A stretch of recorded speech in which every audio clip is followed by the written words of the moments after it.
যুদ্ধের প্রভাব জ্বালানি খাতে মজুদ সক্ষমতার ২০ ভাগেরও কম। নানা চ্যালেঞ্জে অর্থনীতি করণীয় নির্ধারণে প্রধানমন্ত্রীর নেতৃত্বে জরুরি বৈঠকে মন্ত্রিসভা কমিটি। তেলের জন্য গাড়ির দীর্ঘ সারি, মিলছে না চাহিদা মতো, সরবরাহ সংকটে পাম্প। দক্ষিণ এশিয়ায় জেট ফুয়েলের সর্বোচ্চ দাম বাংলাদেশে, ভাড়া বেড়ে আকাশপথে যাত্রী সংকটের শঙ্কা। চট্টগ্রামে বামুন সুন্দর খাল পুনঃখনন বদলে দেবে দুই পাড়ের চিত্র। চাষের আওতায় আসবে ১৫,০০০ একর জমি, অতিরিক্ত উৎপাদন হবে ৫,০০০ মেট্রিক টন খাদ্য। সময় মতো পানি না নামায় চলন বিলে বাড়ছে অনাবাদি জমি, ক্ষতির মুখে কৃষক। অপরিকল্পিত পুকুর খননকে দায়ী করছে কৃষি বিভাগ। সমীক্ষা প্রতিবেদনের অপেক্ষায় পানি উন্নয়ন বোর্ড। এবং ৮ বছরের আলোচনা শেষে ইইউ অস্ট্রেলিয়া ঐতিহাসিক বাণিজ্য চুক্তি সই। উঠে যাবে বেশিরভাগ শুল্ক, চীনের ওপর খনিজ সম্পদের নির্ভরশীলতা কমার আশা।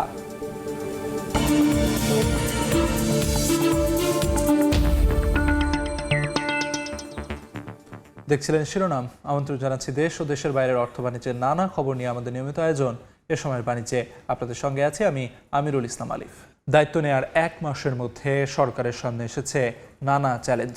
এসবের মধ্যে জ্বালানি ব্যবস্থাপনা, অর্থনীতি পুনর্গঠন এবং অভ্যন্তরীণ রাজনৈতিক স্থিতিশীলতা বজায় রাখা অন্যতম। জ্বালানি বিশেষজ্ঞদের মতে অর্থ ব্যয়ে তাৎক্ষণিক সমস্যার সমাধান হলেও ভবিষ্যতের জন্য বিকল্প উৎস জোরদার করতে হবে সরকারকে। অর্থনীতিবিদদের মতে ব্যক্তি খাতে বিনিয়োগ ও রাজস্ব আহরণ বাড়ানোর পাশাপাশি আমদানি রফতানিতে নতুনত্ব অনুসন্ধান জরুরি। আর রাজনৈতিক বিশ্লেষকদের মতে জুলাই সনদ বাস্তবায়নে রাজনৈতিক ঐকমত্যে আমলে না নিলে চাপে পড়বে বিএনপি। মুরসালিন হক জুনায়েদের রিপোর্টে বিস্তারিত। ফেব্রুয়ারির নির্বাচন পরবর্তী সরকার গঠনের পর নানা প্রতিশ্রুতি বাস্তবায়নে চমক দেখিয়েছে বিএনপি। তবে ভঙ্গুর অর্থনীতি নিয়ে রাষ্ট্র পরিচালনার পাশাপাশি রাজনৈতিক স্থিতিশীল পরিবেশ বজায় রাখার চ্যালেঞ্জও আছে সরকারের সামনে।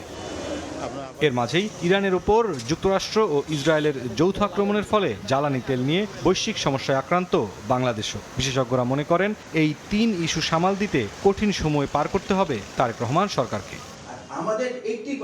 সরকারের বারবার আশ্বাস সত্ত্বেও জ্বালানি নিয়ে দেশে যে অস্বস্তি চলমান, বেশি টাকা দিয়ে এই পণ্য কেনা তাৎক্ষণিক সমাধান বলে মনে করেন এই বিশেষজ্ঞ। তারা বলছে যে আমরা যত দামি হোক আমরা কিনবো, সেটা হয়তো ইমিডিয়েট ১ মাসের সাপ্লাইয়ের জন্য পারবে, কিন্তু ভবিষ্যতের জন্য তারা কিভাবে করবে সেটা তাদেরকে ভালো করে চিনতে হবে। এর মধ্যে আমাদের কিন্তু নিউক্লিয়ার পাওয়ার প্ল্যান্টটা চলে আসার কথা, এটার ব্যাপারে আরও চাপ দিতে হবে যেন ঠিক সময় আসে। কয়লাটা ইম্পোর্ট ঠিকমতো করে আনতে হবে। অর্থনীতি পুনর্গঠনে বর্তমান সরকারকে বিনিয়োগ, রাজস্ব আয় এবং আমদানি ও রপ্তানিতে বিশেষ নজর দেওয়ার পরামর্শ এই অর্থনীতিবিদের। বিনিয়োগে আমাদের যে একটা স্থবিরতা, এটাকে চাঙ্গা করতে হবে। তো এটার সাথে কর্মসংস্থান জড়িত, এটার সাথে মানুষের জীবনমানের যে অবনমন হচ্ছিল সেটাকে রোধ করা, এটা জড়িত। প্রত্যক্ষ করের মাধ্যমে সম্পদ আহরণ করা, এটা যদি আমরা করতে পারি তাহলে অন্যান্য যেসব ব্যয়ের দিকগুলো এখন আমরা দেখছি এটাকে আমরা সামাল দিতে পারবো। রপ্তানি বৈচিত্র্যকরণ, বাজার বৈচিত্র্যকরণ, এগুলো অনুসন্ধান করা, দ্রুত আমদানি করতে পারি, কম খরচে সাশ্রয়ীভাবে আমদানি করতে পারি, সেটার দিকে নজর দিতে পারি। জ্বালানি ব্যবস্থাপনা আর অর্থনীতি টেকসই করতে অভ্যন্তরীণ রাজনৈতিক স্থিতিশীলতা জরুরি। আর তার জন্য জুলাই সনদ বাস্তবায়নে সরকারকে পিছপা হওয়া যাবে না বলে মনে করেন এই রাজনীতি বিশ্লেষক। রাজনৈতিক দলগুলো মিলে যে ঐক্যমত্যটা তৈরি করছিল, এটার খুব মূল্য আছে বলে আমি মনে করি। এটাকে সম্মান দেওয়া উচিত। গণঅভ্যুত্থানে ১,০০০ থেকে ১৪০০ লোক মারা গেছে। এই মানুষগুলোর জীবনের বিনিময়ে এটা সরকারের পতন হয়েছে আর কি। আর আপনি সেই স্পিরিট থেকে দূরে সরে যেতে চান কেন? বড় চ্যালেঞ্জগুলো মোকাবেলা করে নতুন সরকার কতটা প্রত্যাশা পূরণ করতে পারে সেদিকে সাধারণ মানুষের নজর থাকবে বলে মনে করেন বিভিন্ন খাতের বিশেষজ্ঞরা। বৈঠকে উপস্থিত সভাপতি মুরসালিন হক জুনায়েদ, সময় সংবাদ, ঢাকা। ইরানের সঙ্গে ইসরায়েল যুক্তরাষ্ট্র যুদ্ধের প্রভাব মোকাবিলায় করণীয় নির্ধারণে জরুরি বৈঠকে বসেছে মন্ত্রিসভা কমিটি। সকাল ১০টার দিকে সচিবালয়ে মন্ত্রিপরিষদ বিভাগে প্রধানমন্ত্রী তারেক রহমানের নেতৃত্বে এই বৈঠক শুরু হয়। জ্বালানি পরিস্থিতি ও অর্থনীতির নানা চ্যালেঞ্জ মোকাবিলায় করণীয় নিয়ে আলোচনা হচ্ছে এই বৈঠকে। এর আগে মধ্যপ্রাচ্য পরিস্থিতির প্রভাব মোকাবিলায় অর্থ ও পরিকল্পনা মন্ত্রী আমির খসরু মাহমুদ চৌধুরীর নেতৃত্বে ৭ সদস্যের মন্ত্রিসভা কমিটি গঠন করা হয়। এই কমিটি মূলত আন্তর্জাতিক পরিস্থিতি পর্যবেক্ষণ, সম্ভাব্য অর্থনৈতিক প্রভাব বিশ্লেষণ এবং দেশের স্থিতিশীলতা বজায় রাখতে প্রয়োজনীয় কৌশল নির্ধারণের জন্য গঠন করা হয়। এছাড়া বিকেল 4:30টায় মন্ত্রিপরিষদের সভাও অনুষ্ঠিত হওয়ার কথা রয়েছে।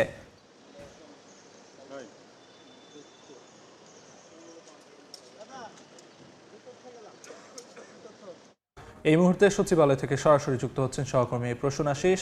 সরাসরি যাচ্ছি তার কাছে। দেখুন, জ্বালানি সংকট মোকাবিলার পাশাপাশি প্রায় একগুচ্ছ কর্মসূচিতে আজ কর্মব্যস্ত রয়েছেন প্রধানমন্ত্রী তারেক রহমান। অর্থাৎ সকাল 9টায় সচিবালয়ে প্রবেশ করার পরে শুরুতেই বৈশ্বিক জ্বালানি পরিস্থিতির কারণে বাংলাদেশের জ্বালানি সংকট এবং জ্বালানি পরিস্থিতি কোন অবস্থায় দাঁড়াতে পারে এবং কি করণীয় সেটি নির্ধারণের লক্ষ্যেই মূলত একটি উচ্চ পর্যায়ের বৈঠক এখন চলছে, যেখানে বিদ্যুৎ জ্বালানি মন্ত্রী ইকবাল হাসান মাহমুদ এবং অর্থমন্ত্রী আমির খসরু মাহমুদ চৌধুরী সহ বেশ কয়েকজন প্রতিমন্ত্রী মন্ত্রী এই বৈঠকে অংশ নিয়েছেন সংশ্লিষ্ট বিশেষজ্ঞগণ যারা জ্বালানি বিষয়ে কাজ করেন দেশের, তারাও অংশ নিয়েছেন বলে আমরা জানতে পেরেছি। এই বৈঠকে কিন্তু পররাষ্ট্র প্রতিমন্ত্রীও অংশ নিয়েছেন, সড়ক পরিবহন এবং সেতু প্রতিমন্ত্রীও অংশ নিয়েছেন। তো এই বৈঠকটি মূলত হওয়ার একটি লক্ষ্য যে ইরানের সঙ্গে যে ইসরায়েলের যে যুদ্ধ পরিস্থিতি এখন তার প্রেক্ষিতে সারা বিশ্বেই কিন্তু এক ধরনের জ্বালানি সংকট দেখা দিয়েছে এবং তার আঁচ বাংলাদেশে পড়তে পারে, সেই আশঙ্কাতেই করণীয় নির্ধারণের লক্ষ্যে এই বৈঠকটিতে সভাপতিত্ব করছেন প্রধানমন্ত্রী তারেক রহমান নিজেই। মূলত এই বৈঠকের পরে একটি সিদ্ধান্ত হবে যে এই জ্বালানি পরিস্থিতিতে বাংলাদেশ কি করবে এবং জ্বালানি আমদানির ক্ষেত্রে কি ধরনের সিদ্ধান্ত নেবে। যদিও সরকার বলছে এখনো পর্যন্ত জ্বালানি পরিস্থিতি স্বাভাবিক রয়েছে, কিন্তু আমরা যখন তেলের পাম্পগুলোতে দেখি যে তেল নেওয়ার জন্য একটা দীর্ঘ সারি এবং ঘন্টার পর ঘন্টা অপেক্ষা করছে সাধারণ মানুষ, তো সেক্ষেত্রে বোঝাই যায় যে আগামীতে হয়তো জ্বালানি পরিস্থিতির এক সংকট তৈরি হতে পারে, যার প্রেক্ষিতে এই করণীয় নির্ধারণের এই বৈঠকটি হচ্ছে। এছাড়া বেশ একগুচ্ছ কর্মসূচি রয়েছে সচিবালয়ে আজকে। আমরা যেটা জানতে পেরেছি যে স্বরাষ্ট্র মন্ত্রীর সঙ্গে একটি বৈঠক রয়েছে, সেখানে সেনাপ্রধান এবং প্রধানমন্ত্রীর প্রতিরক্ষা বিষয়ক উপদেষ্টা তিনি উপস্থিত থাকবেন এবং বিকেলবেলা মন্ত্রিসভার একটি নিয়মিত বৈঠক রয়েছে, যেখানে মন্ত্রী প্রতিমন্ত্রী এবং সচিবগণ অংশ নেবেন। মূলত সারা দিন ব্যাপী এই বিভিন্ন কর্মসূচিতে কর্মব্যস্ত সময় পার করবেন প্রধানমন্ত্রী। আমরা এই বৈঠকের পরে যে তথ্যগুলো, সিদ্ধান্তগুলো, আলোচনাগুলো আমরা জানতে পারবো মন্ত্রী এবং প্রতিমন্ত্রীর মাধ্যমে, সেগুলো আমরা জানিয়ে দেব। সরাসরি যুক্ত ছিলাম সচিবালয়ে। মধ্যপ্রাচ্য সংঘাতে বিশ্বজুড়ে জ্বালানি সংকটে পড়েছে আমদানি নির্ভর দেশগুলো। প্রভাব পড়ছে বাংলাদেশেও, কিন্তু সক্ষমতার বিপরীতে মজুতের পরিমাণ 20 ভাগেরও কম, যা দিয়ে চলবে 8 থেকে 12 দিন। দীর্ঘমেয়াদী নতুন আমদানি উৎস তৈরির সঙ্গে মজুত বাড়ানোর তাগিদ বিশেষজ্ঞদের। বিপিসি বলছে মজুত 55 দিন থেকে বাড়িয়ে 90 দিন করার পরিকল্পনা নেওয়া হয়েছে। কাজল আব্দুল্লাহ রিপোর্ট। ইরানে যুক্তরাষ্ট্র ইসরায়েলের যৌথ হামলা জবাবে তেহরানের পাল্টা হামলায় জ্বলছে মধ্যপ্রাচ্য। যুদ্ধের ভয়াবহতার প্রভাব পড়ছে বৈশ্বিক জ্বালানি খাতে। মজুত কিংবা সরবরাহে টান পড়ার পাশাপাশি ঊর্ধ্বমুখী দামে কঠিন পরিস্থিতিতে আমদানি নির্ভর দেশগুলো। ব্যতিক্রম নয় বাংলাদেশও।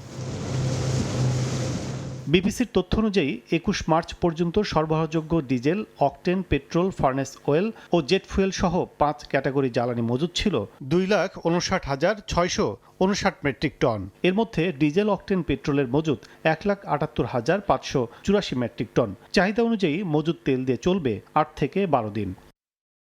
মজুতের পরিমাণ যখন শঙ্কা জাগায়, তখন বিপিসির তথ্য বলছে 26টি ডিপোতে ডিজেল, অকটেন, পেট্রোল সংরক্ষণের সক্ষমতা 8,12,561 মেট্রিক টন, কিন্তু 21 মার্চ পর্যন্ত মজুত রয়েছে সক্ষমতার 20%-রও কম। এমন প্রেক্ষাপটে বিপিসির দূরদর্শিতার অভাব রয়েছে জানিয়ে জ্বালানি মজুতে গুরুত্ব দিচ্ছেন সাপ্লাই চেইন বিশেষজ্ঞরা। আমাদের স্টোরেজ ক্যাপাসিটি বাড়াইতে হবে, আমাদের ডিস্ট্রিবিউশন চ্যানেলগুলোকে আরও স্ট্রেংথেন করতে হবে। এটা যদি আমরা না করি, আমরা বড় রকমের একটা হুমকির মুখে থাকবো। আমাদের কৃষি বলেন, আমাদের ইন্ডাস্ট্রি বলেন, আমাদের ট্রান্সপোর্টেশন চ্যানেল বলেন। যদিও মজুদ পরিস্থিতি নিয়ে শঙ্কা নেই জানিয়ে বিপিসি বলছে জ্বালানি নিরাপত্তায় সংরক্ষণ 55 দিন থেকে বাড়িয়ে 90 দিন করার পরিকল্পনা নেওয়া হয়েছে। জানুয়ারি মাসে, ফেব্রুয়ারি মাসে ওনারা যেভাবে ফুয়েল নিয়েছেন ওই পরিমাণ যেন নেন, তাহলে আর কোনো সমস্যা নেই। এনার্জি সিকিউরিটিটা ইম্পর্টেন্ট, সেই ক্ষেত্রে আমাদের স্টোরেজ ডেজ বাড়ানোর পরিকল্পনা আছে। এখন আমাদের ক্যাপাসিটি আছে 55 ডেজ, আর আমরা এটা 90 ডেজে নিয়ে যাওয়ার ইচ্ছা। ঈদের পর একযোগে চাহিদা বাড়ায় সাশ্রয়ী হওয়ার আহ্বান জানিয়েছেন অর্থমন্ত্রী। যেহেতু যুদ্ধ কোনো সরকারের হাতে নেই, যুদ্ধ হচ্ছে অন্য জায়গায়, আমরা এটার ভুক্তভোগী। এই জন্য আমাদেরকে একটু সংযমের দিকেও যেতে হবে, সরকারকে সহযোগিতা করতে হবে, সহানুভূতিশীল হতে হবে, সবাই মিলে আমরা সংকট থেকে উত্তরণ করতে পারবো। জ্বালানি সংকট নিরসনে বিক্রির পরিমাণ গত বছরের একই সময়ের তুলনায় কিছুটা কম বেশি করার পাশাপাশি আমদানি বাড়াতে কাজ করছে সরকার। কাজল আব্দুল্লাহ, সময় সংবাদ, ঢাকা। 16 দিনের ব্যবধানে লিটার প্রতি জেট ফুয়েলের দাম বাড়ল 107 টাকা। লিটার প্রতি বাড়তি মূল্য দক্ষিণ এশিয়ার মধ্যে সর্বোচ্চ। এতে এভিয়েশন খাত নতুন সংকটে পড়বে জানিয়ে দ্রুত গ্রহণযোগ্য দাম নির্ধারণের দাবি অপারেটরস অ্যাসোসিয়েশনসের। না হলে অভ্যন্তরীণ আকাশপথের ভাড়া বাড়বে প্রায় 1,500 টাকা। একই সঙ্গে যাত্রী সংকটে ক্ষতিগ্রস্ত হবে দেশীয় এয়ারলাইন্সগুলো। কাজল আব্দুল্লাহর রিপোর্ট। মধ্যপ্রাচ্যে যুদ্ধ পরিস্থিতির মধ্যে দাম সমন্বয়ের নামে উড়োজাহাজে ব্যবহৃত জ্বালানির দাম লিটারে এক ধাক্কায় প্রায় 90 টাকা বাড়িয়েছে Bangladesh energy regulatory commission BERC। নজিরবিহীনভাবে চলতি মাসের শুরুতে লিটারে 17 টাকা ও শেষে প্রায় 90 টাকা, 2 দফায় 107 টাকা বাড়িয়ে এই জ্বালানির দাম ঠেকল 202 টাকা 29 পয়সায়। জেট ফুয়েলের অস্বাভাবিক দাম বৃদ্ধিতে আগে থেকেই সংকটে থাকা দেশীয় এয়ারলাইন্সগুলোকে এখন টিকে থাকার সংগ্রাম শুরু করতে হবে বলে মনে করেন সংশ্লিষ্টরা। কোনো রুটের কিংবা কোনো এয়ারলাইন্সের জেট ফুয়েল প্রাইস যদি মোর দেন 100% ইনক্রিজ করে, কোনোভাবেই আসলে একটা এয়ারলাইন্সকে সাস্টেইন করার যেমন সুযোগ থাকে না। আর এয়ারলাইন্সকে টিকে থাকতে হইলে আপনাকে অবশ্যই জেট ফুয়েলের সাথে সামঞ্জস্য রেখে ভাড়া নির্ধারণ করতে হবে। Aviation operators association of Bangladesh AOAB'র দাবি, জেট ফুয়েলের অস্বাভাবিক দাম বৃদ্ধি কোনোভাবেই গ্রহণযোগ্য নয়। বিপিসি বিআরসিকে প্রেশার তৈরি করেছে। তো এখানে বিপিসির প্রেশারে রাজি হওয়াটা আমার মনে হয় যুক্তি ছিল না। আর ফার্স্ট অফ অল অন্য কোনো তেলের দাম তো বাড়েনি। যদি বাড়ার প্রয়োজন পড়ে তো সবগুলো বাড়ানো হোক। বিআরসি কনসেন্ট দিয়ে আমাদের আপত্তির পরও সেটা আমি মনে করি এটা কোনোভাবেই যুক্তিসঙ্গত হয়নি। ভারত ও নেপাল জেট ফুয়েলের মূল্য অপরিবর্তিত, পাকিস্তানে 24.5% এবং মালদ্বীপে 18.54% বৃদ্ধি করা হয়েছে, কিন্তু বাংলাদেশে এই বৃদ্ধির হার প্রায় 80%। এর ফলে বাড়তি বিমান ভাড়া গুনতে হবে যাত্রীকে, আবার অভ্যন্তরীণ ফ্লাইট বন্ধের শঙ্কাও তৈরি হবে বলছেন সংশ্লিষ্টরা। জেট ফুয়েল প্রাইসের প্রভাবটা সেটা এয়ারলাইন্সে যেমন পড়বে, ওভারঅল যে এভিয়েশন ইন্ডাস্ট্রির সাথে সম্পর্কযুক্ত যে ট্যুরিজম ইন্ডাস্ট্রি আছে, হোটেল ইন্ডাস্ট্রি আছে, প্রত্যেকটা ইন্ডাস্ট্রি আসলে ক্ষতিগ্রস্ত হবে। বিবিসির তথ্য অনুযায়ী 21 মার্চ পর্যন্ত জেট ফুয়েলের মজুদ 36,661 মেট্রিক টন, যা দিয়ে চলবে 24 দিন। কাজল আব্দুল্লাহ, সময় সংবাদ, ঢাকা। আজও দেশের বিভিন্ন পাম্পে জ্বালানি তেলের জন্য মোটরসাইকেল ও গাড়ির দীর্ঘ সারি দেখা গেছে। বিস্তারিত জানাতে এই মুহূর্তে রাজধানী বিজয় সরণি থেকে রিপোর্টার সাইফুল ইসলাম ও দিনাজপুর থেকে যুক্ত হচ্ছেন রিপোর্টার গোলাম নবী দুলাল। প্রথমে যাচ্ছি সাইফুলের কাছে। দীর্ঘ লাইন সকাল থেকে আমরা দেখেছি, এর পাশাপাশি দেখেছি পাম্প বন্ধ রাজধানী কেন্দ্রিক বেশ কিছু এলাকার। এর সাথে দেখেছি দীর্ঘক্ষণ লাইনে দাঁড়িয়ে থেকে মানুষ ফিরে যেতে। এখন যদি আমি এই যে রাজধানীর বিজয় সরণির যে ট্রাস্ট পাম্প আছে, সেই পাম্পে সিরিয়ালের যদি আমি একটু দৃশ্যটি দেখাই, দীর্ঘক্ষণ লাইনে দাঁড়িয়ে থেকে মানুষ বলছেন যে আসলে এই যে দুর্ভোগ দুর্দশা, এর অন্যতম কারণ কিন্তু আসলে জ্বালানি সংকট। এই জ্বালানি সংকট থেকে মুক্তি চান তারা। কেননা হচ্ছে যে যতবারই তারা পাম্পে আসেন প্রতিদিনই বলছেন যে প্রতিদিনই যে কর্মঘণ্টা তার থেকে অন্তত 2 থেকে 3 ঘন্টা বাড়তি ব্যয় হচ্ছে এই পাম্পের পিছনে পিছনে ঘুরে সিরিয়ালে থেকে দীর্ঘক্ষণ লাইনে থেকে। সবচেয়ে বড় বিষয় হচ্ছে যে এই যে কর্মঘণ্টা মানুষের নষ্ট হচ্ছে, সেই কর্মঘণ্টাটি যদি কাজের পিছনে ব্যয় করতে পারতো তাহলে হয়তো দেশ আরও এগিয়ে যেত, দেশের উন্নতি হতো। এরকমটা কিন্তু এখানকার মানুষে বলছেন যে আসলে সর্বোপরি এই যে দুর্ভোগ দুর্দশা, এর থেকে কিন্তু মুক্তি চান। আমরা যদি একটু এই পাশে একটু পাম্পের পরিস্থিতি দেখাই, ঠিক কিছুক্ষণ আগেই তারা ঘোষণা দিয়েছিল যে পাম্পটি বন্ধ হয়ে যাবে 11টার দিকে, যদিও এখন 11:15 বাজে, কিন্তু এখনও পর্যন্ত তেল সরবরাহ করছেন বলে দেখা যাচ্ছে। যদিও এর মধ্য দিয়ে আমরা দেখতে পেয়েছি যে এখানে কিছুটা সমস্যা হওয়ার কথা ছিল, কেননা দীর্ঘক্ষণ লাইনে দাঁড়িয়ে থেকে যে মানুষগুলি পাম্পে তেলের জন্য অপেক্ষা করছিলেন তারা তাদের ক্ষোভ প্রকাশ করছিলেন। যদিও ইতোমধ্যে আমরা দেখতে পেয়েছি যে এক প্লাটুন আর্মি এখানে আইন শৃঙ্খলা পরিস্থিতি রক্ষায় ব্যবহার করা হয়েছে বা আইন শৃঙ্খলা পরিস্থিতি রক্ষায় আর্মি মোতায়েন করা হয়েছে। যদিও এর মধ্য দিয়ে আমরা এখনও দেখতে পাচ্ছি তেল দিচ্ছে, তবে এই যে তেল কতক্ষণ নাগাদ দিতে পারবে, ডিপো থেকে তেল আসবে কিনা সময় মতো, সেই জিনিসগুলো নিয়ে কিন্তু আসলে এখানকার যে পাম্প মালিকরা আছেন তারা শঙ্কা প্রকাশ করেন যে সময় মতো ডিপো থেকে তেল না আসে তাহলে কিন্তু পাম্প বন্ধ হয়ে যেতে পারে, যেমনটি আমরা রাজধানীর বিভিন্ন এলাকায় দেখেছি পাম্প বন্ধ। তবে এই যে রাজধানীর বাইরে আমাদের আরেক সহকর্মী আছেন দিনাজপুর, যাচ্ছি তার কাছে ওখানকার তেলের সরবরাহের পরিস্থিতি দেখতে। চাহিদার তুলনায় তেল না পাওয়ায় অধিকাংশ পেট্রোল পাম্পগুলো কিন্তু বন্ধ রয়েছে দিনাজপুরে, এবং জ্বালানি সংকটে পড়ার কারণে কিন্তু চরম দুর্ভোগে পড়েছে মোটর সাইকেল বিভিন্ন যানবাহনগুলো। আমি এই মুহূর্তে দিনাজপুর পেট্রোল পাম্পে রয়েছি। আমি দেখছি যে সকাল 8টা থেকে এ পর্যন্ত এখানে তেল যেটা দেওয়া হচ্ছে, এবং তেল নিয়ে কিন্তু রীতিমতো একটি যুদ্ধ শুরু হয়েছে।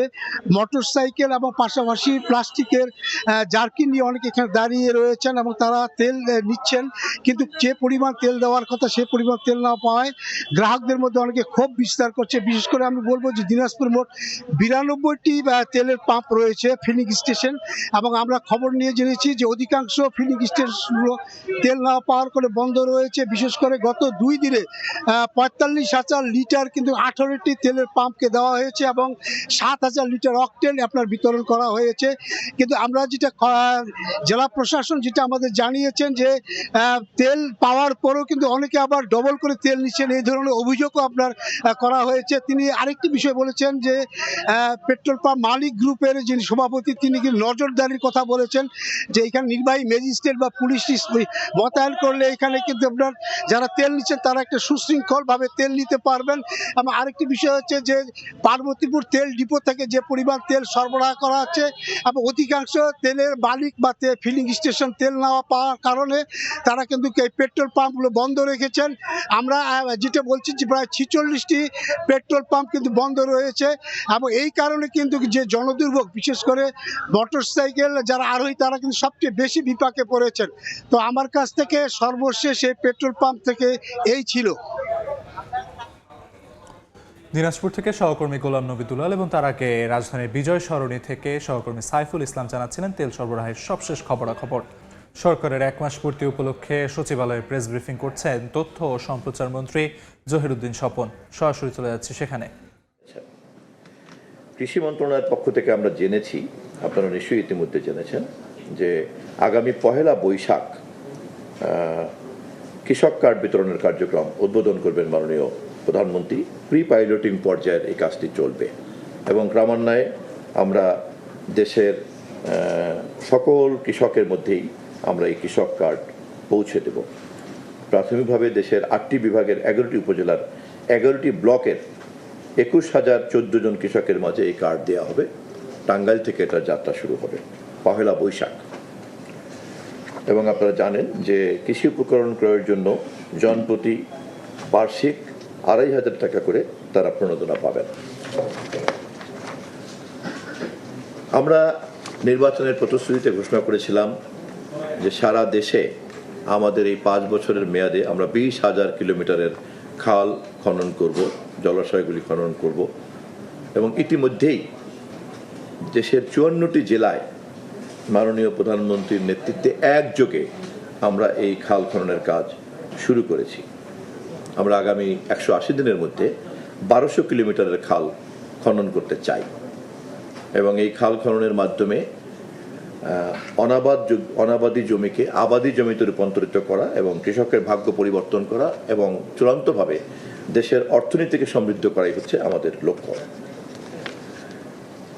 আপনারা জানেন যে আমরা এই ধরনের বৈষয়িক উন্নয়নমূলক কর্মসূচি বাস্তবায়ন করার পাশাপাশি আমাদের সরকার গঠন করার দিন সকালবেলাতেই সংসদীয় দলের সভাতে মাননীয় প্রধানমন্ত্রীর সংসদ নেতার নেতৃত্বে আমরা ঘোষণা করেছি আমরা আর কখনোই ট্যাক্স ফ্রি গাড়ি নিব না এমপিরা। আমরা ওই দিনই ঘোষণা করেছি আমরা কোনো প্লট নিব না। এমপিদের যে সুবিধা সেই সুবিধা বিশেষ সুবিধাগুলিকে আমরা বাতিল করার জন্য উদ্যোগ নেব এবং আমরা তা গ্রহণ করব না। আমরা আশা করি সরকারি দলের বাইরে অন্যান্য এমপিরাও আমাদের এই উদ্যোগের পাশে থাকবেন, আমরা আশা করি। আমরা এছাড়াও সাপ্তাহিক সময়ের ব্যাপারে খেয়াল করেছেন, মাননীয় প্রধানমন্ত্রী প্রতিদিন সকাল 9টার মধ্যে অফিস করেন এবং তার সহকর্মী হিসাবে আমরা মন্ত্রিপরিষদের সদস্যরা, প্রতিমন্ত্রীবর্গ, অন্যান্য সবাই সঙ্গত কারণেই রাষ্ট্রের সমস্ত প্রধান নির্বাহী যখন অ্যাক্টিভ হয়ে যান তখন সাথে সাথে হোল সিস্টেম অ্যাক্টিভ হয়ে যায়। ওনার নেতৃত্বে আমরা একটা নতুন সংস্কৃতি শুরু করতে যাচ্ছি, তাই ইতিমধ্যেই জাতি প্রশংসা করেছে। সরাসরি যুক্ত ছিলাম সচিবালয়ে তথ্য ও সম্প্রচার মন্ত্রী জহিরুদ্দিন স্বপনের ব্রিফিংয়ের বাকি অংশ দেখতে ভিজিট করুন সময় টিভির ফেসবুক পেজে। মধ্যপ্রাচ্য সংঘাতের প্রভাব মোকাবিলায় এশিয়া ও প্রশান্ত মহাসাগরীয় অঞ্চলের দেশগুলোর জন্য আর্থিক সহায়তা প্যাকেজ ঘোষণা করেছে এশীয় উন্নয়ন ব্যাংক এডিবি। মঙ্গলবার এডিবির সদর দফতর ফিলিপাইনের ম্যানিলা থেকে দেয়া সংবাদ বিজ্ঞপ্তিতে সংস্থাটি জানায়, মধ্যপ্রাচ্য সংঘাতে আঞ্চলিক অর্থনীতিতে অনিশ্চয়তা বাড়ার পাশাপাশি মুদ্রার মান ও মূলধন প্রবাহে চাপ তৈরি হয়েছে। নতুন প্যাকেজের মাধ্যমে দ্রুত ও সহজ সহায়তা দেয়া হবে, যেন সদস্য দেশগুলো তাৎক্ষণিক চাপ মোকাবিলা করার পাশাপাশি দীর্ঘমেয়াদে অর্থনৈতিক সক্ষমতা বাড়াতে পারে। দরিদ্র ও ঝুঁকিপূর্ণ জনগোষ্ঠীকে সুরক্ষিত রাখতে এরই মধ্যে ক্ষতিগ্রস্ত সদস্য দেশগুলোর সঙ্গে সহায়তা নিয়ে আলোচনা শুরু হয়েছে বলেও জানিয়েছে এডিবি।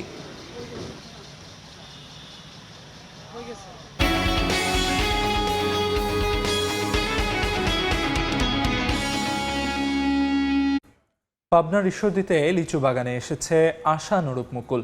ভালো ফলনের প্রত্যাশায় এখন পরিচর্যায় ব্যস্ত চাষিরা। সবকিছু ঠিক থাকলে এবার জেলা থেকে প্রায় 600 কোটি টাকার লিচু বিক্রির আশা কৃষি বিভাগের। আসিফ মাহমুদের ছবিতে সবুজ মোল্লার রিপোর্ট। ফাগুনের সূর্যে উত্তপ্ত হাওয়ায় দুলছে লিচুর মুকুল। মৌম গন্ধে সুবাসিত জনপদ, বাগানিরাও ব্যস্ত গাছ পরিচর্যায়। সুস্বাদু আর রসালো মৌসুমি ফল লিচু। পাবনায় মৌসুমি ফলটির সুনাম রয়েছে দেশ জুড়ে। সদর, ঈশ্বরদী, আটঘরিয়া ও চাটমোহর এলাকায় সারি সারি লিচুর বাগান। এরই মধ্যে ছোট বড় সব বাগানেই গাছে গাছে লিচুর মুকুলে ছেয়ে গেছে। শেষ পর্যন্ত আবহাওয়া অনুকূলে থাকলে বাম্পার ফলনের আশা চাষিদের। প্রচুর মুকুল, ফলনও খুব, মানে 2-4 বছর ভিত্তি এরকম মুকুল নাই। কিলমিল পরে ঝড়ঝাঁটে যদি হয় তাহলে আর আমার ধরেন করার কিছু নেই। এবার আশা করা যায় যে ভালো একটা ফলন পাওয়া যাবে। ঝড় বৃষ্টির কারণে ফুল ঝুড়িয়ে পড়ে যাচ্ছে, এর কারণে মধুটা কম হচ্ছে। আবহাওয়া সহ সবকিছু ঠিকঠাক থাকলে এবার প্রায় 600 কোটি টাকা লিচু বিক্রির আশা কৃষি বিভাগের। এবছর লিচুর ব্যাপক সমাগম হয়েছে এবং আমরা আশা করি আমাদের লক্ষ্যমাত্রা যেটা 4700 হেক্টর জমিতে লিচু আবাদ হয় পরিকল্পিতভাবে, এবছর আমরা লক্ষ্যমাত্রা অতিক্রম করতে পেরেছি এবং উৎপাদনেও আমরা লক্ষ্যমাত্রা অতিক্রম করতে পারবো বলে আশাবাদ। জেলায় 4624 হেক্টর জমিতে লিচুর বাগান, যা থেকে উৎপাদন লক্ষ্যমাত্রা 34,998 মেট্রিক টন। সবুজ মোল্লা, সময় সংবাদ, পাবনা। ছুটিতে কক্সবাজার সমুদ্র সৈকতে ছুটে এসেছেন পর্যটক। বিস্তারিত জানাতে সৈকতের সুগন্ধা পয়েন্টে আছেন রিপোর্টার সুজাউদ্দিন রুবেল। সরাসরি যাচ্ছি তার কাছে। বিশ্বের দীর্ঘতম সমুদ্র সৈকতে যেন যে ঈদ উৎসবের যে মাতোয়ারা, সেই মানুষজনের যে আগমন, সেটি যেন কোনোভাবে থামছে না। বিশেষ করে কক্সবাজার সমুদ্র সৈকতে এখন ঈদ উৎসব চলছে টানা 5 দিন। আজকেও আমরা লক্ষ্য করছি 5ম দিনে এসে বিপুল সংখ্যক পর্যটক। এইসব পর্যটকের কারণে কিন্তু এখানকার যে ব্যবসা বাণিজ্য সব চাঙ্গাভাব ফিরেছে। বিশেষ করে সৈকতে যে সহস্রাধিক ফটোগ্রাফার রয়েছে, তারপর জেট স্কি চালক রয়েছে, বিচ বাইক চালক রয়েছে, তার পাশাপাশি বারবিস পণ্যের দোকান থেকে শুরু করে শুটকির দোকান, রেস্তোরাঁ 5 শতাধিক এবং 5 শতাধিক হোটেল মোটেল, সব জায়গায় চাঙ্গাভাব।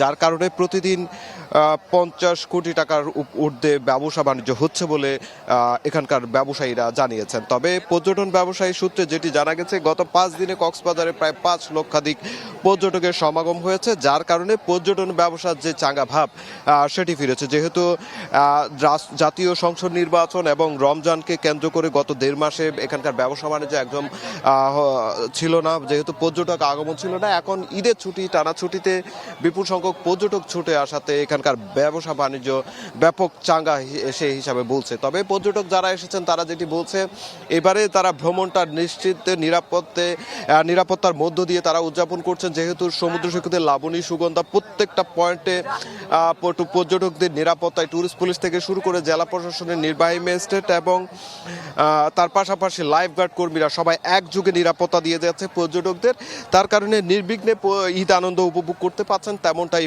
বলছে। তবে আমরা পর্যটকদের সঙ্গে কথা বলেছি, পর্যটকরা যেটি বলছে কক্সবাজারে যেহেতু দীর্ঘ যে টানা ছুটির কারণে কক্সবাজার ছুটে এসেছে, এখানে তীব্র গরমের মাঝেও যে ঈদ আনন্দ সেটি তারা উপভোগ করছেন নোনা জলে গা ভাসিয়ে। তো এই ছিল আমার কাছে কক্সবাজার সৈকত থেকে সবশেষ। কক্সবাজার সমুদ্র সৈকতের সুগন্ধা পয়েন্ট থেকে সবশেষ খবরাখবর জানাচ্ছিলেন সহকর্মী সুজাউদ্দিন রুবেল।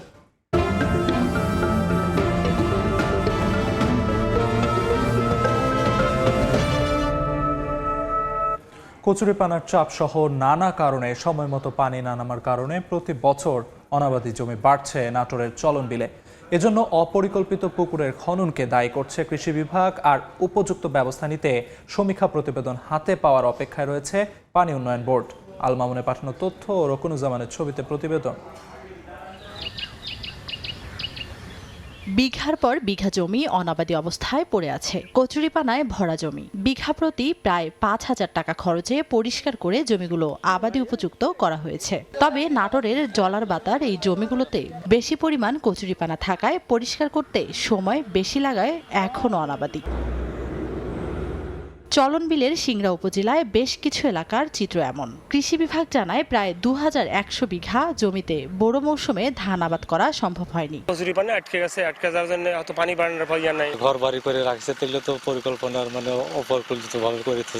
সরকারের কাছে আবেদন আমাদের এই নদী খালগুনা যত সংস্কার করে দিতে। কৃষি বিভাগের দাবি অপরিকল্পিতভাবে কয়েকশো পুকুর খননের কারণে চলন বিল তার অস্তিত্ব হারাচ্ছে। চলন বিলে বৈচিত্র্য রক্ষা করা এবং আগের পর্যায়ে ফিরিয়ে আনার জন্য যা যা করা দরকার সেটি করা আসলে দরকার, কারণ না হলে আমাদের কৃষকরা কিন্তু ক্ষতিগ্রস্তের মধ্যে পড়ছে। পানি উন্নয়ন বোর্ড জানায় বাংলাদেশ হাওর ও জলাভূমি উন্নয়ন অধিদপ্তর হালতি ও চলন বিল নিয়ে ২০২৭ সালের ফেব্রুয়ারির মধ্যে সমীক্ষা প্রতিবেদন জমা দেবে। সে অনুযায়ী কাজ করবে পানি উন্নয়ন বোর্ড। বর্তমানে তাদের সার্ভে এবং অন্যান্য কাজ চলমান আছে। স্টাডি রিপোর্টের সুপারিশ অনুযায়ী চলন বিল নিয়ে কাজ বাস্তবায়ন করা হবে। চলন বিলের মধ্যে প্রায় ২২ বর্গ কিলোমিটার সিংড়া উপজেলায়।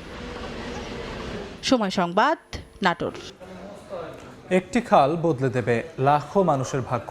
প্রধানমন্ত্রীর খাল খনন কর্মসূচির আওতায় চট্টগ্রামের বামন সুন্দর খাল পুনঃখনন হলে আমূল পরিবর্তন ঘটবে দুই পারের অর্থনীতিতে। অনেক বিশ্বাসের ক্যামেরায় শফিকুল আলমের প্রতিবেদন। একসময় পালতোলা নৌকা চলত চট্টগ্রামের মিরসরাই উপজেলা গুরুত্বপূর্ণ বামন সুন্দর খালে, কিন্তু স্বাভাবিক পানি প্রবাহ বাধাগ্রস্ত হওয়ায় এখন তলদেশ প্লাস্টিক ও পলিজমে পরিণত হয়েছে বর্জ্যের ভাগাড়ে। এমন বাস্তবতায় খাদ্যের স্বয়ংসম্পূর্ণতা অর্জনে নির্বাচনী ইশতেহার ও প্রধানমন্ত্রীর অগ্রাধিকার প্রকল্পের অংশ হিসেবে শুরু হয়েছে খালটি পুনঃখনন। ফলে বর্ষায় পানি ধরে শুষ্ক মৌসুমে করা যাবে চাষাবাদ। এখন তো নতুন করে যদি খাল খনন করে করা হয় তাহলে মানুষ চাষাবাদ করতে পারবো, মাছও পাইবো, চাষবাস এখন আমরা এটি করতে পারবো, সর্বাধিক আমাদের সুবিধা হবে। মহামায়া থেকে বঙ্গোপসাগর পর্যন্ত ১৪ কিলোমিটার বামন সুন্দর খালটি মিরসরাইয়ের ৬টি ইউনিয়নের উপর বয়ে গেছে। সংযুক্ত করেছে আরও ছোট বড় অনেক পাহাড়ি ও শাখা প্রশাখা খালকেও। খনন শেষ হলে চাষাবাদের আওতায় আসবে দুপারের ১৫,০০০ একর কৃষিজমি, ৫,০০০ মেট্রিক টন অতিরিক্ত খাদ্য উৎপাদন হবে। খালগুলো খনন না থাকার কারণে অল্প বৃষ্টিতেই বিভিন্ন এলাকা ফ্লাড হয়ে যাচ্ছে। কৃষকের সেচ খরচ কমবে এবং এই এলাকার কৃষকদের জীবনমান এবং সর্বোপরি আর্থসামাজিক অবস্থার পরিবর্তন ঘটবে। এছাড়া চট্টগ্রাম সিটি কর্পোরেশনের অধীনে চলছে ২১টি খাল খনন। আবার শহীদ প্রেসিডেন্ট জিয়াউর রহমান যেভাবে গ্রামে গঞ্জে খাল খনন কর্মসূচির মধ্যে দিয়ে কৃষিকে আত্মনির্ভরশীল একটি বাংলাদেশ, সেই জায়গায় আমার মনে হয় এই কাজগুলো হচ্ছে। যে এই খাল খননের যখন সম্পাদন হবে ৫,০০০ মেট্রিক টন অতিরিক্ত খাদ্য এখানে উৎপাদিত হবে। ১৯৭৭ থেকে ১৯৮১ সালের মধ্যে গ্রামীণ জনপদের উন্নয়ন ও কৃষি সম্প্রসারণে ২৭৯টি প্রকল্পের মাধ্যমে প্রায় ৩,৬০০ মাইল দৈর্ঘ্যের প্রায় ১,৫০০ খাল খনন করেছিলেন প্রেসিডেন্ট জিয়াউর রহমান। এর মাধ্যমে খাদ্যের স্বয়ংসম্পূর্ণতা অর্জনের পাশাপাশি কৃষি নির্ভরতার দিকে ফিরে যাবে নতুন করে আবার বাংলাদেশ। শফিকুল আলম, সময় সংবাদ, চট্টগ্রাম।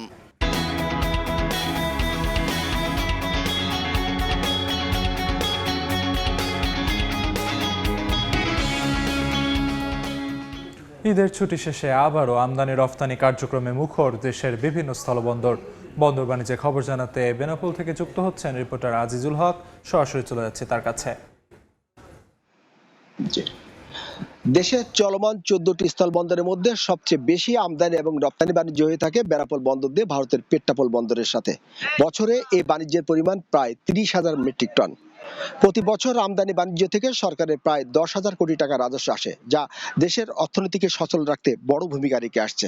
তবে পবিত্র ঈদ উল ফিতর এবং সাপ্তাহিক ছুটিতে গত 17 মার্চ থেকে 23 মার্চ পর্যন্ত টানা 7 দিন এই বন্দরটি আমদানি এবং রপ্তানি বাণিজ্যে বন্ধের কবলে পড়েছিল। তবে ছুটি শেষে গতকাল থেকে আবারও দুই দেশের মধ্যে আমদানি এবং রপ্তানি বাণিজ্য শুরু হয়েছে। গতকাল প্রথম দিনে ঢিলে ঢালাভাবে আমদানি এবং রপ্তানি পণ্য পরিবহন হলেও আজ একেবারে স্বাভাবিকভাবে দুই দেশের মধ্যে আমদানি এবং রপ্তানি বাণিজ্য কার্যক্রম চলছে বলতে আমরা দেখতে পেয়েছি। সকালে বেনাপোল স্থলবন্দর এলাকায় দেখা গেছে বেনাপোল বন্দর থেকে বিভিন্ন ধরনের আমদানি পণ্য নিয়ে ট্রাক যাচ্ছে ভারতের পেট্টাপোল বন্দরে, এবং ভারতের বিভিন্ন প্রদেশ থেকে আমদানি পণ্য নিয়ে বিভিন্ন ট্রাক আসছে বেনাপোল বন্দরে।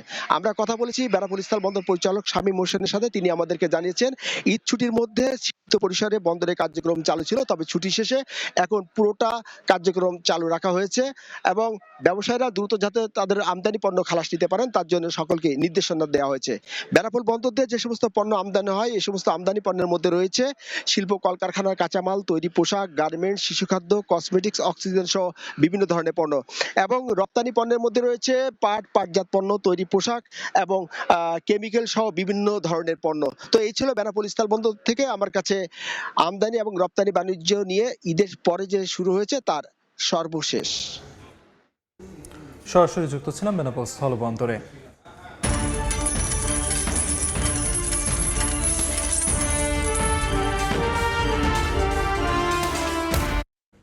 দেশের বাজারে এবার স্বর্ণের দাম ভরিতে 5,500 টাকা কমিয়েছে বাজুস। এতে 22 ক্যারেটের দাম নেমেছে 2,41,000 টাকায়। যদিও বিশ্ববাজারে আবারও ঊর্ধ্বমুখী প্রবণতা দেখাচ্ছে মূল্যবান ধাতুটি। দেশের বাজারে আরও কমল স্বর্ণের দাম। এ দফায় ভরিতে সর্বোচ্চ 5,482 টাকা কমিয়েছে বাংলাদেশ জুয়েলার্স অ্যাসোসিয়েশন বাজুস।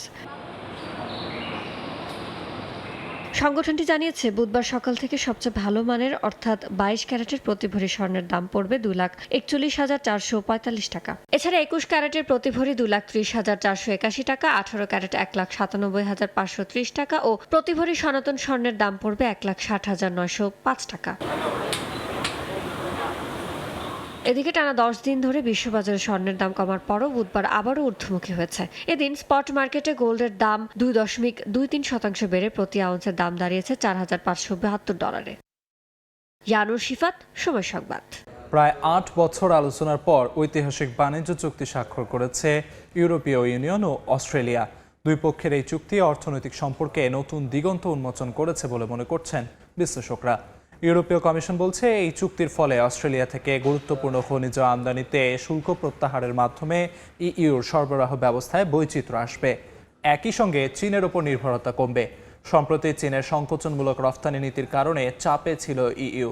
চুক্তির আওতায় ইইউ থেকে অস্ট্রেলিয়ায় রফতানির ওপর 99% বেশি শুল্ক তুলে নেওয়া হবে। এর ফলে ইউরোপীয় কোম্পানিগুলো বছরে প্রায় 1 বিলিয়ন ইউরো সাশ্রয় করবে এবং রফতানি উল্লেখযোগ্য হারে বাড়বে। এ পর্যায়ে শীর্ষ সংবাদগুলো জানিয়ে দিচ্ছি আরেকবার। যুদ্ধের প্রভাব জ্বালানি খাতে মজুদ সক্ষমতার 20 ভাগেরও কম। নানা চ্যালেঞ্জে অর্থনীতি করণীয় নির্ধারণে প্রধানমন্ত্রীর নেতৃত্বে জরুরি বৈঠকে মন্ত্রিসভা কমিটি।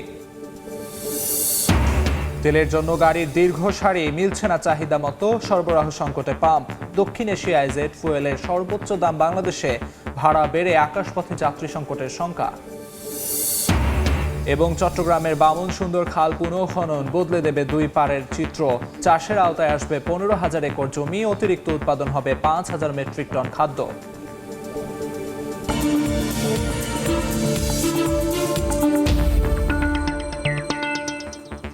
এই ছিল এ সময়ের বাণিজ্যে। দুপুর 12টার সময় সংবাদের সঙ্গে থাকবেন অর্জিতা শাহজিন। ধন্যবাদ আলিফ। দুপুর 12টার সময় সংবাদ নিয়ে আসছে কিছুক্ষণ পর, সঙ্গে থাকুন সময়ের।